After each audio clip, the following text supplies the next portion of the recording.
Esse estudo é sobre profeta prospera ou não.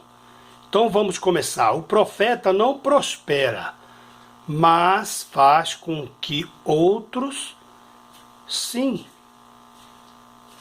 mediante a fé, ok? Adão era um homem muito próspero. Não precisava trabalhar para obter o sustento. Depois que pecou, sim, começou a do suor do seu rosto comerás, ok? E toda a terra era sua, né? Pois tudo na terra foi dado a ele, exceto a árvore da vida, do conhecimento do bem e do mal, né?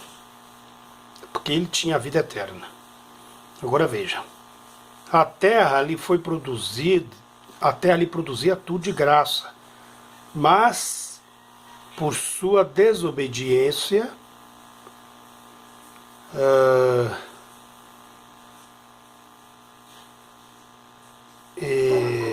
ele provou o amargo do trabalho, dos espinhos. Agora teria que suar muito para obter o seu sustento. E a mulher que não teria dor na hora da gestação de dar à luz, de dar o parto, né, fazer o parto, terá dores insuportáveis. Veio então os descendentes, Caim e Abel. Abel prosperava e o outro não. Mas por quê? Porque Caim era mau aos olhos do Criador. Ele tinha inveja do irmão. Então veja que a maldição já havia entrado na terra. E Abel apresentou a Yahweh o seu melhor, com gratidão, com alegria. Já Caim o pior. Caim deu de sua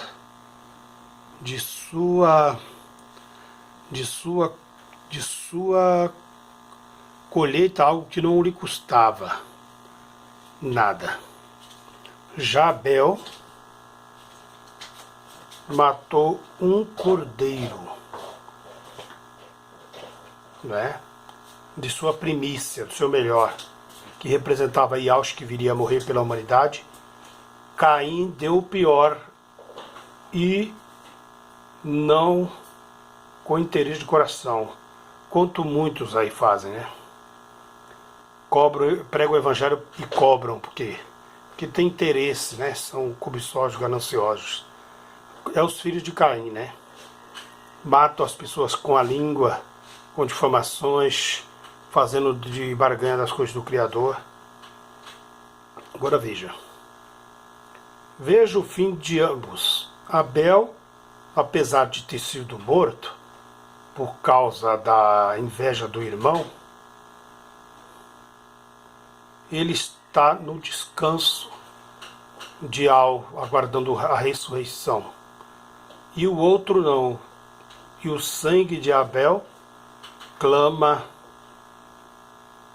na terra por justiça até hoje. Quantos inocentes não morreram, né? Entre aspas.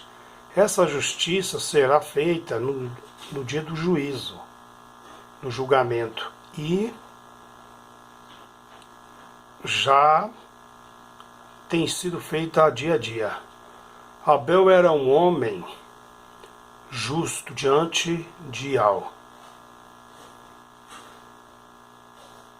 servo íntegro aos olhos de Yahweh. Se agradou da conduta dele e assim alcançou misericórdia, homem de coração bom e humilde, obediente, né? Noé recebeu como herança toda a terra, por ser um homem íntegro e manso e obediente a Yahweh, justo naquela geração pervertida, pela sua obediência ao ouvir a voz de Al, livrou também toda a sua casa. Até porque teria que ter gente para povoar a terra. Novamente, e Al os livrou do dilúvio, que veio sobre todos. Esse também teve prosperidade, os patriarcas, né? Agora, seus filhos Sem, Jafé e Cã foi amaldiçoado pela sua falta de temor para com seu pai. Sua zombaria ao ver o pai nu, embriagado por vinho, né? Porque foi a primeira coisa que ele fez ao sair da água, foi plantar vinha. E se embebedou, né? E o Sem, dele nasceu a nação judaica, hebreia, Yaldim, né? Judaica, hebreus. Dele saiu Abraão, Jó, e Jafé, dele saiu outros povos. O povo de Sem tomou a bênção, e Jafé, sendo que os descendentes de Cã seriam submissos e escravos por gerações futuras às descendências dos seus irmãos. Por isso que existem escravos e submissos, né? Enoque subiu ao céu vivo no arrebatamento. Quer prosperidade mais gloriosa do que essa? Matusalém foi um grande sacerdote de Ial. Recebia dízimos e ofertas. Ial Shamashia. Não, quem recebia aqui não era Matusalém, era... Oh meu Deus, acabei fugindo o nome aqui. Não é Matusalém, é outro nome. Acabei colocando o nome aqui errado. Não é Matusalém, é o outro. Então, Abraão, que tinha uma referência a Yalcha, né? Imagine o quanto ele recebeu, já que Abraão era muito rico, porque ele era o patriarca prometido, né? Foi o homem mais rico de sua geração, e muito mais rico ele ficou após ter sacrificado seu filho, ou ido sacrificar o seu filho, que não se consumiu aquele sacrifício, que representava a morte de Yahshua Mashiach, e Al dando seu filho Yahshua, pois é isso que ele iria fazer. Mas Ial não deixou, porque sua atitude demonstrou que faria em tudo. Era ele mais que abençoado, pois foi chamado Pai da Fé, porque creu nesse único Ial, no único Criador, o chamado, né? Foi o primeiro a invocar o nome do Criador. Isaac também foi muito próspero, herdou do pai, é claro, a bênção e a riqueza, e das promessas de obedecer a Ial, e por ser primogênito também. A prosperidade de Al a Ismael, o pai dos árabes, não é? Também prosperou muitíssimo, como hoje se vê os árabes prósperos em toda a terra. Jacó também prosperou muito quando se consertou, né? Após ter sido convertido de enganador a Israel. Quando fez um voto com Ial, tudo lhe foi dado em abundância. Ele devolveu os dízimos através desse voto. Os 12 filhos de Jacó prosperaram, mas somente José herdou realmente a bênção de Jacó. Antes eram os primogênitos que recebeu tal bênção. Jacó mudou isso, dando a bênção não para o primeiro filho, mas para aquele que ele mais amava, que representava Yahushua Mashiach. Yahweh colocou no coração de Jacó de abençoar somente os 2 filhos mais novos, quebrando assim a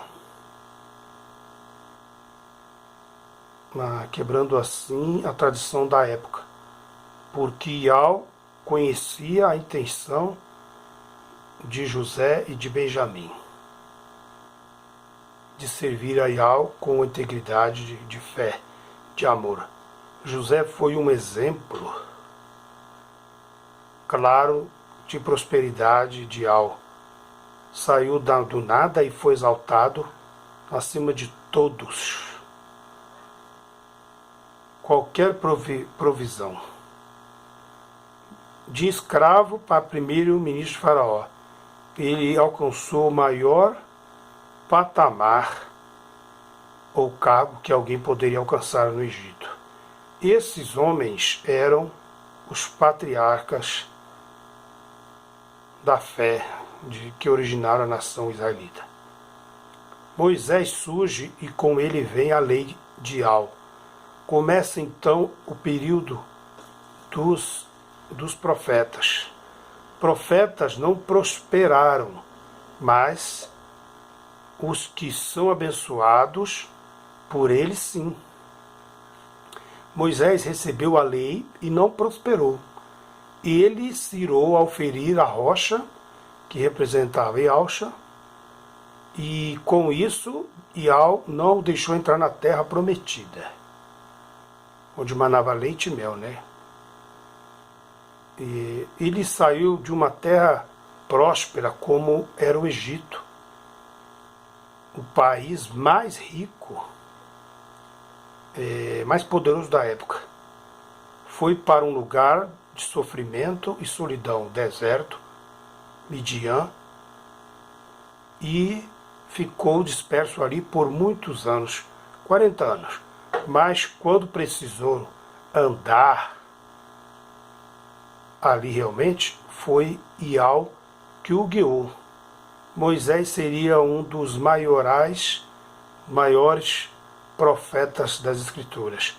Orava e quando falava, Yahweh o respondia sempre. Foi um representante de Yahushua. Honrou o nome de Yahweh, até Arão fez um bezerro de ouro, por medo de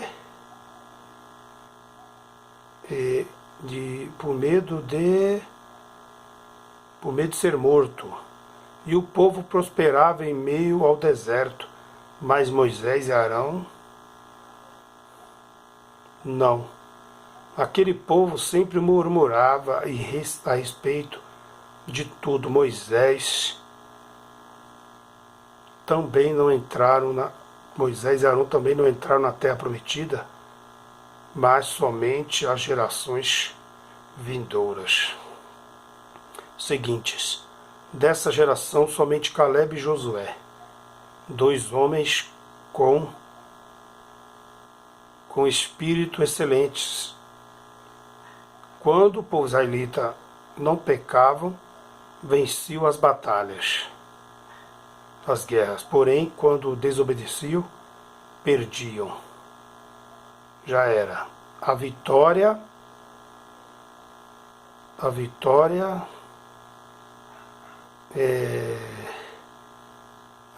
de guerras era um tipo de prosperidade dessa época. Quando se venciam as batalhas,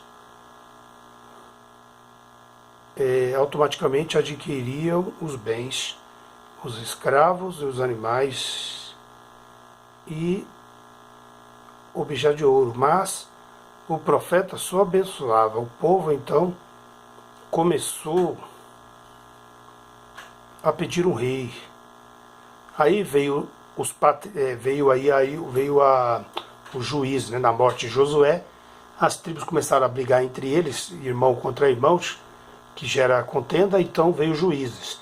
E eles começaram a adorar Astarote, Moloque e desviaram, pegando o conceito aí de idolatria. E Deus abandonou eles.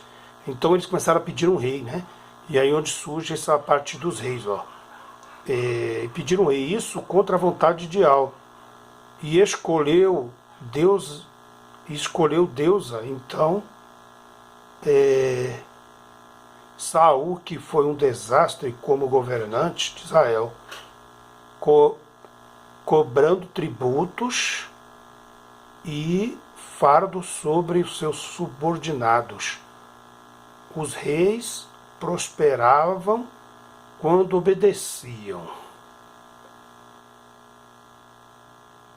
mas os profetas não.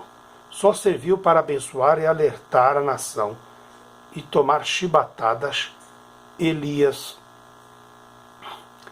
profetizou na vida da mulher que teria um filho e esse filho nasceu e em seguida morreu, a quem ela foi cobrar, senão ao profeta Elias. Com Eliseu foi a mesma coisa, mas Ial honrou ambos, fazendo o menino ressuscitar, ressurgir. Então veja que Elias alertou a Acabe que teria que se voltar a Ial, e por isso foi perseguido e tentaram até matá-lo. E assim com os outros profetas, Jeremias, Ezequiel, etc. E Alcha não prosperou, mas não lhe faltava nada. Pão nosso de cada dia, né? Mas prosperou e prosperou, mas prosperou e prospera milhões de crentes. Ele disse a Pedro que se alguém deixasse tudo para trás pelo reino de Al, que receberia 100 vezes mais nesta vida e ainda na vida eterna, que é a salvação. Pedro levou, sim, muitos açoites. Veja que quando Yahshua curava ou libertava alguém, ele sempre dizia: a tua fé lhe salvou, e mandava o tal seguir em paz. Yahshua dizia, não, e além de curar a pessoa que não trabalhavam, agora poderá, a pessoa que não podia trabalhar agora pode. E prosperava. Viúva, quando foi até Eliseu e foi salva, né?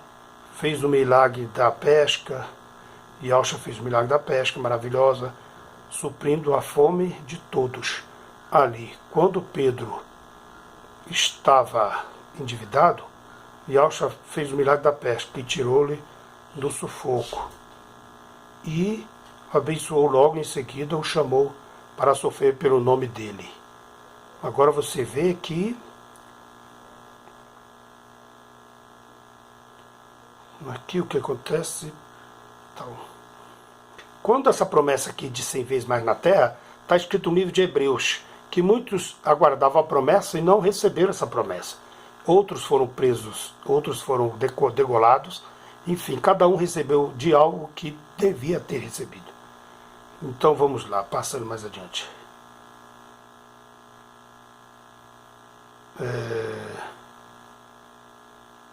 Está quase acabando o estudo. O cego que não enxergava, mas que passou a ver. A mulher hemorrágica, que fora curada e deixou de pagar os médicos pela cura. Fora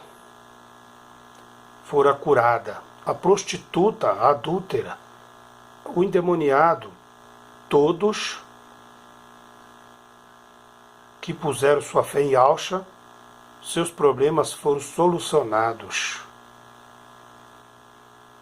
Veja que Yahweh prospera mesmo. Profeta não, mas também não morre de fome. Elias, embora como Yahweh também permite, né? Elias andava no deserto quando foi usado para abençoar aquela mulher pobre e viúva. A última porção da farinha que tinha, e portanto ela era muito pobre, e foi usada para fazer um bolo para Elias, um pequeno bolo, mas o milagre ocorreu e a farinha foi multiplicada e o azeite na sua despensa. O filho dela morreu, mas com a oração de Elias o menino reviveu. O profeta sofre, mas quando precisa de um milagre, Yahweh responde. Quer mais prosperidade do que isso? O profeta não tinha nem lugar onde reclinar a cabeça, repousar. A mulher deixou-o dormitar ali, fazendo para ele cômodo. Eliseu, substituto de Elias, também não prosperou, mas abençoava os outros. A passagem da viúva, que iria perder seus filhos para os cobradores, ela crê, e o profeta multiplicou azeite nas botijas que ela saiu pedindo para suas vizinhas. Enquanto essas tivessem, não faltaria o azeite, mas acabando as botijas, acabaria o milagre. Foi isso mesmo que aconteceu. Após ter recebido essa bênção tão grande, logo parou suas dívidas e ainda sobrou-lhe muito. No caso aqui, o que dizer de Isaías, Ezequiel, Jeremias, Oséias, Samuel, enfim, João Batista, são tantos, não é mesmo? Os discípulos que receberam tantas bênçãos e cobranças da autoridade de Yahshua, mas receberam muitos açoites e perderam as cabeças e abençoavam a muitos e tiveram muitas dores e perseguições. Paulo trabalhava construindo tendas, um autônomo. Pedro deixou de ser pescador de peixe para ser pescador de homens. Não prosperavam, mas foi quando Pedro disse no templo de Formosa: por que olhas para mim, homem? Não tenho prata e nem ouro. Veja que a prosperidade de Pedro era o nome de Yahshua, ou seja, o perdão de pecados, a salvação e o poder, não dinheiro, recebido para trazer a regeneração das almas. Ele tinha a prosperidade, assim, a verdadeira prosperidade que leva ao céu. Daí em diante, os que anunciam, assim, que anunciavam a palavra de Yahweh não prosperavam, mas abençoava muito. Já aqueles que viriam crer, a igreja sim viveria de doações de suas propriedades aos irmãos, suprindo as necessidades de todos que ali viviam em comunhão. Enfim, sem dinheiro não se faz nada neste mundo, né? Sem dinheiro não se faz nada neste mundo. Quem consegue pagar o aluguel sem dinheiro, ou viajar sem dinheiro, comer, vestir-se? Os missionários precisam de voluntários desapegados ao materialismo, aos bens materiais, para que a obra vá adiante. Nas 7 igrejas da Turquia, do Apocalipse, uma uma era pobre, a igreja de Esmirna, mas era rica diante de Al, e outras ricas e pobres diante de Al. Assim será em todo lugar.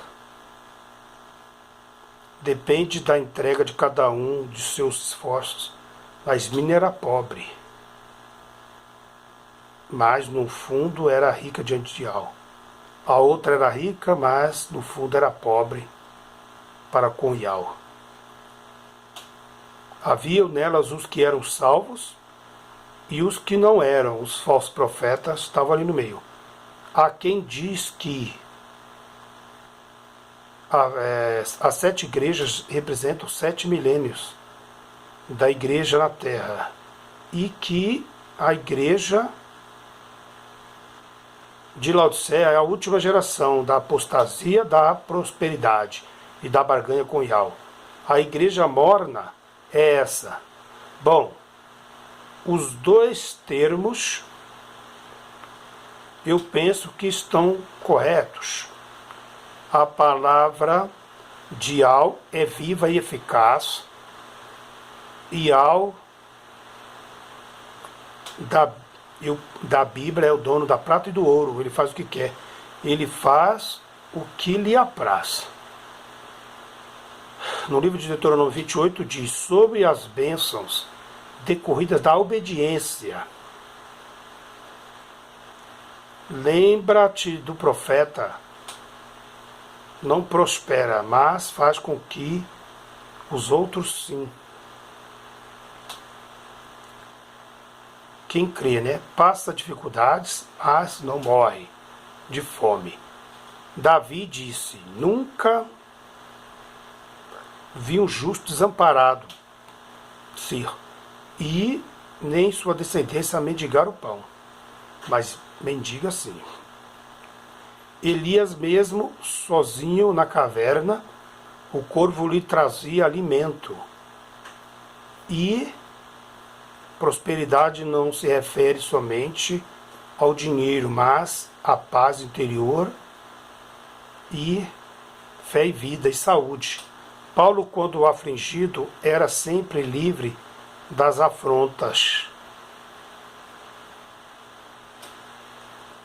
Sofreu, mas não morreu, fora do tempo de ideal. Além do que uns têm fé para comer carne e outros para comer legumes. Carne é um alimento mais caro, já o legumes é mais barato. Imagine naquela época, não? Muita dificuldade. Não que legumes seja ruim, mas a gente que aceita levar a vida comendo somente legumes e muita dificuldade. Mas há também aqueles que fazem de tudo para se ter uma vida melhor. E ao honra a fé de cada um. E ao respeita o nosso livre-arbítrio. Existe prosperidade conquistada pela força do braço, do trabalho, e a prosperidade de Al, que vem da sabedoria de Al, que Alcha nos dá. A alguém, ele dá sabedoria. Essa não é conquistada na própria força, não. Por isso existem sacrifícios de 1000 holocaustos. Na mesma noite, Ial apareceu para Salomão. E para Gideão também foi a mesma coisa. Davi, para pedir perdão a Abraão, provando Isaac, e Jacó. E os discípulos deixaram tudo e seguiram a Yahshua para se ter a vida eterna, o maior e mais perfeito sacrifício que o homem possa fazer. Mas Salomão se perdeu colocando o amor ao dinheiro e à riqueza. Yahshua disse: eu vim para que tenham vida e a tenham abundância. O diabo veio senão para roubar, matar e destruir. Veja a grande diferença dos dois senhores, entre aspas. Então Yahshua quer o melhor para nós, mas a vida eterna é a melhor coisa. O adversário quer somente nos dar prejuízo e materialismo, mas a palavra a respeito de Yahweh, o seu sacrifício, o seu livre-arbítrio. Paulo disse: tudo me é lícito, mas nem tudo me convém. O sacrifício para Yahweh é santo e muito válido para Yahweh, embora para ser aceito por Yahweh, a pessoa tem que estar vivendo uma vida em plena comunhão com a Santa Palavra.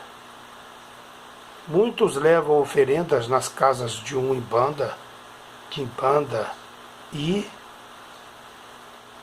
feitiçarias, porque não podemos oferecer o nosso melhor para Yahweh através de ajudar ao próximo. Yahweh pede da gente um culto racional e não irracional, porque Yahweh é um ser inteligente, criador, e não um Deus de um povo estúpido.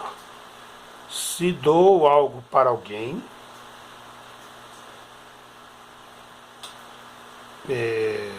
se eu der para Yahweh, dando para alguém, eu estou dando para Yahweh, porque Yahweh criou o pobre e o rico. Não fará justiça a Yahweh, o Deus da justiça. O próprio mundão faz oferendas para os seus deuses, através das maldades, jogos, festas, cultos. Ninguém reclama e critica, não é mesmo? Um sacrifício é algo muito particular entre Yahweh e a pessoa. Abster da maldade, da prostituição, da carne purificada ao sangue, dos ídolos. Lembra-te de Elias, que contra 400 profetas de Baal, de Beuzebu, que mesmo enfrentando seca, Elias esparramou água sobre o holocausto, o sacrifício, uma baita prova de fé no Yahweh vivo, no Deus Criador. Ninguém teria essa coragem de colocar seu tudo ou o seu melhor no altar e correr o risco de morrer, né? E se não tiver uma vida afiada nesse Yahweh? Quem é louco assim, se não for pela fé? Quem critica não conhece a história de Israel, a vida dos profetas que viviam sacrificando as suas vidas, e os reis que antes de irem para a guerra apresentavam o seu sacrifício para perdão da nação diante de Yahweh. O próprio Yahshua sacrificou a si mesmo em nosso lugar, dando-nos exemplo para a salvação da nossa alma. A salvação é um dom gratuito de Yahweh.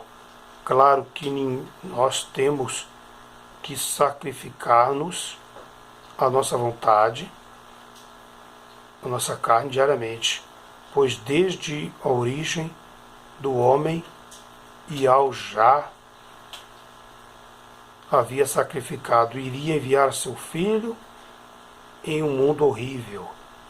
Após a queda do homem, Yahweh teve que matar um animal para cobrir a nudez de Adão e Eva. Yahweh sacrificou os seus anjos.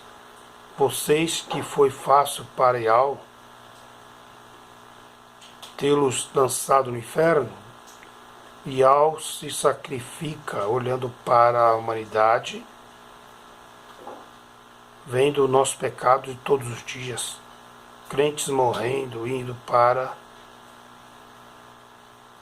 o abismo, ímpios indo para o inferno, todo momento, tudo isso, mesmo sendo contra a vontade divina, e ao nos deu o livre-arbítrio.